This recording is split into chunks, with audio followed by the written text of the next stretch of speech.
मेरे प्रिय बच्चों, आप सभी लोगों का हमारे इस प्यारा सा चैनल मैथ स्टडी सेंटर में वेलकम है, स्वागत है। मेरे प्रिय बच्चों, आज हम लोग कक्षा 7 के गणित में अभ्यास 2B के तीसरे, चौथे, पांचवें और छठवें सवाल को बहुत ही आसान तरीके से, बहुत ही रुचिकर तरीके से यहाँ पर हल करेंगे। तो आइए हम लोग सबसे पहले प्रश्नावली 2B के तीसरे सवाल को हल करते हैं। आइए देखा जाए। बेटा जी, यहाँ पर तीसरा सवाल दिया गया है कि -1 की 3 घात गुणे -1 की 2 घात फिर गुणे 1 की 15 घात का मान बताइए। मेरे प्रिय बच्चों, मैं आपको बता दूं कि अगर -1 की घात कोई सम संख्या है, जैसे मान लीजिए 2 है, 4 है, 6 है, 8 है, 10 है। अगर -1 की घात कोई सम संख्या हो बेटा, सम संख्या का मतलब या तो 2 हो, या तो 4 हो, या तो 6 हो, या तो 8 हो, ठीक है, तो उसका मान हमेशा +1 में आता है। तो उसका हल +1 में आता है, या उसका मान +1 में आता है। ठीक बेटा जी। अच्छा, और अगर अगर बेटा जी माइनस, देखिए यहाँ कोई सम संख्या हो, ठीक है ना, अगर -1 की घात कोई सम संख्या हो, या तो 2 हो, या तो 4 हो, या तो 6 हो, या तो 8 हो, तो उसका मान हमेशा +1 आता है। सिंपल सी बात है। अच्छा, अब देखा जाए, अगर -1 की घात कोई विषम संख्या हो, जैसे 1, 3, 5, 7, 9, 11, 13, 15, कोई विषम संख्या हो, तो बेटा जी उसका मान हमेशा -1 आता है।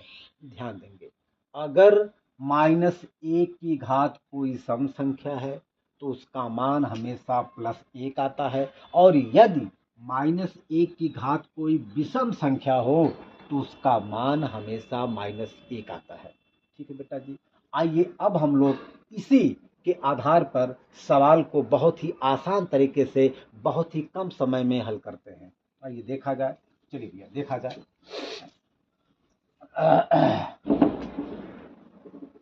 चलिए, यहाँ पर -1 की 3 घात है, और 3 जो है ये विषम संख्या है, इसका मान आ जाएगा -1। कोई दिक्कत? इसके बाद गुणे -1 की 2 घात है, चूंकि 2 घात सम संख्या है इसलिए इसका मान +1 आएगा बेटा। तो यहाँ पे देखिए, यहाँ पे +1 छिपा है, चाहे हम लोग यहाँ पे प्लस लिखें चाहे ना लिखें बेटा। ठीक है, कोई दिक्कत?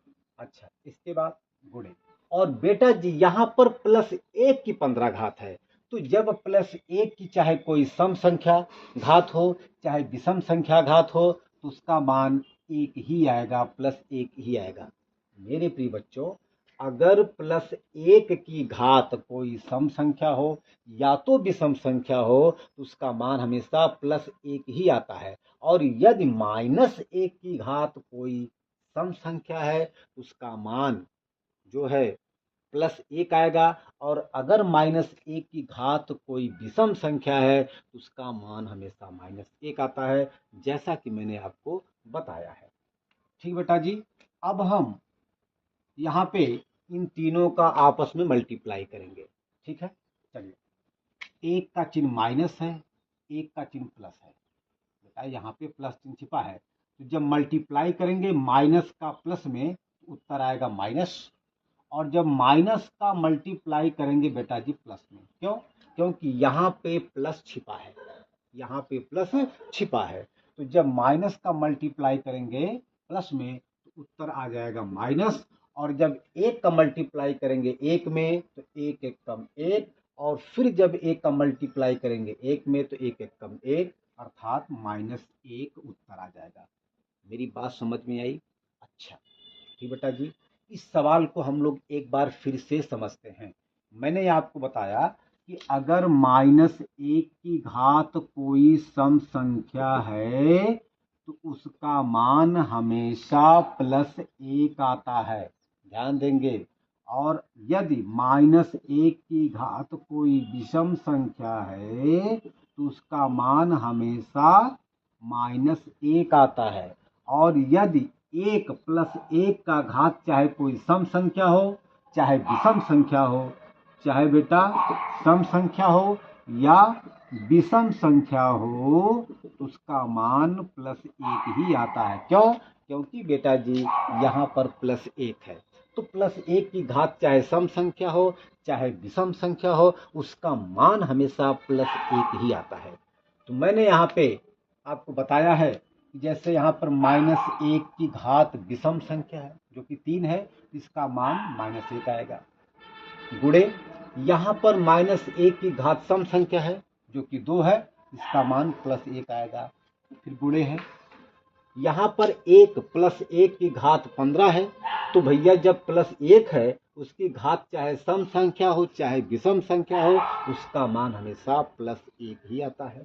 इसके बाद 1 का चिन्ह माइनस है, यहाँ पे 1 का चिन्ह प्लस है जो कि छिपा है, और यहाँ भी 1 का चिन्ह प्लस है जो कि छिपा है।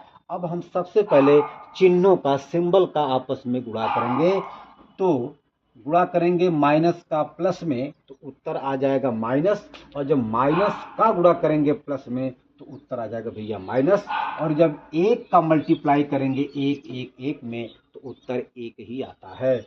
यही आपका बेटा उत्तर आ गया। ठीक है, आप इसको अच्छे से नोट कर लीजिए। अब हम अगला सवाल यहाँ पे हल करते हैं।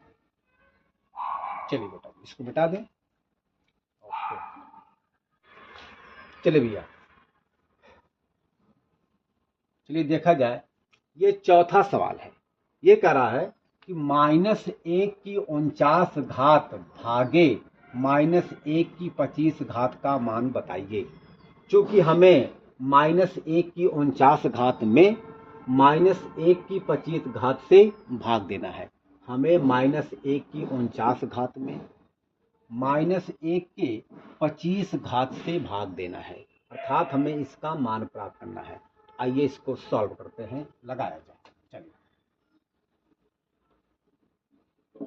देखा जाए, आप यहाँ पे देख सकते हैं कि -1 की घात 49 है। 49 चूंकि क्या है, विषम संख्या है। अब आप कहेंगे सर जी सम संख्या विषम संख्या होता क्या है? बहुत सिंपल है, जो संख्या 2 से पूरी पूरी कट जाए वो सम संख्या कहलाती है, और जो संख्या 2 से न कटे पूरा पूरा उसे विषम संख्या कहते हैं। तो आप यहाँ पे देख सकते हैं कि -1 का 49 घात है, अर्थात -1 का विषम घात है। तो मैंने आपको बताया कि अगर -1 का विषम घात है कोई, तो उसका मान हमेशा -1 ही आता है। इसलिए -1 का जब 49 घात है, 49 चूंकि विषम घात है, विषम संख्या है, इसलिए इसका मान आ जाएगा -1। यहाँ तक कोई दिक्कत नहीं। चलिए भैया, अब हम लोग यहाँ पर भाग का चिन्ह लिखेंगे। यहाँ पर -1 का 25 घात है, चूंकि 25 भी विषम घात है, विषम संख्या है। 25 क्या है? विषम संख्या है, इसलिए इसका मान भी आएगा -1। कोई दिक्कत? चलिए अब हम इसको इस रूप में भी लिख सकते हैं। कैसे? -1 बटे -1, चूंकि भाग का मतलब बटा होता है, बटा का मतलब भाग होता है। अब देखिए, अब आप यहाँ पर माइनस से माइनस को काट सकते हैं। जब आप भाग देंगे 1 में 1 से तो उत्तर आ जाएगा 1। जब आप 1 में 1 से भाग देंगे तो उत्तर आ जाएगा 1, अर्थात +1। बेटा यही आपका उत्तर आ गया। आप इसको अच्छे से नोट कर लीजिए। अब हम 5वां सवाल हल करते हैं। ठीक, चलिए भैया देखा जाए, ये प्रश्नावली 2B का 5वां सवाल है। इसमें ये कह रहा है कि 3 की 12 घात गुणे 3 की 7 घात भागे 3 की 25 घात का मान बताइए। बहुत ही सिंपल है। देखिए मेरे प्रिय बच्चों, मैंने आपको बताया था कि अगर कई संख्याएं आपस में गुणे में हों, यदि उनके आधार सेम हो, जैसे आप यहाँ पे देख सकते हैं 3 की 12 घात है और गुणे 3 की 7 घात है, तो ये जो 3 3 है इसको आधार कहेंगे और इसको 12 को और 7 को घात बोलेंगे। ठीक है, तो अगर कई संख्याओं का आपस में गुणा किया गया हो और यदि उनके आधार बराबर हों तो उनको हल करते समय उनमें से एक आधार को लिख लेते हैं। अर्थात हम लोग यहाँ पर जैसे इसका आधार 3 है, यहाँ पर हम लोग 3 को लिख लेंगे, फिर उसके घातों को आपस में जोड़ देते हैं। तो बेटा जी इस 3 का घात 12 है और इस 3 का घात 7 है। एक बार फिर समझिए, अगर कई संख्याओं का आपस में गुणा किया गया हो और यदि उनका आधार आपस में बराबर हो, सेम हो, तो करते क्या है, उनमें से एक आधार को उनको हल करते समय या उनको लगाते समय, सॉल्व करते समय उनके एक आधार को लिख लेते हैं। इसके बाद उनके घातों को आपस में जोड़ देते हैं। सिंपल सी बात है बेटा जी। चलिए अब आगे चलेंगे। इसके बाद यहाँ पर 3 की 25 घात है। ठीक है बेटा जी, चलिए 12 7 19, 3 की 19 घात भागे 3 की 25 घात बेटा। अब हम इस भाग को बटे के रूप में भी लिख सकते हैं। चलिए देखा जाए, तो यहाँ पर लिखेंगे 3 की 19 घात बटे 3 की 25 घात। अब देखा जाए, अगर दो संख्याओं का आपस में भाग दिया गया हो, जैसे ये है, और यदि उनके आधार सेम हो, आधार बराबर हो, तो पहले वाले संख्या के घात में से दूसरे वाले संख्या के घात को घटा देते हैं। कब? हल करते समय। यदि दो संख्याओं का आपस में भाग दिया गया और यदि उनके आधार बेस एक समान हो, एक ही संख्या हो, तो उस सवाल को हल करते समय, ठीक है, तो पहली वाली संख्या के घात में से दूसरी वाली संख्या के घात को घटा देते हैं। आइए देखा जाए, तो करते क्या है बेटा, तो इनमें से एक आधार को हम लोग यहाँ पे लिख लेंगे, कोई दिक्कत? चलिए इसके बाद बेटा जी अब हम लोग जो है 19 में से 25 को घटाएंगे, तो 19 माइनस 25, कोई दिक्कत? देखा जाए बेटा जी, यहाँ हमने जो है 19 में से 25 को घटाया है। चूंकि 19 छोटा है, 25 बड़ा है, तो 25 में से 19 घटेगा। तो जब हम 25 में से 19 को निकालेंगे तो हमें मिलेगा 6। यहाँ पे हो जाएगा 3 की बेटा 6 घात। लेकिन चूंकि जो 6 है वो 25 का बचा है और 25 का चिन्ह माइनस है, इसलिए 6 का चिन्ह यहाँ पे माइनस रहेगा बेटा जी। यही उत्तर आ गया, इसको लगा लीजिए।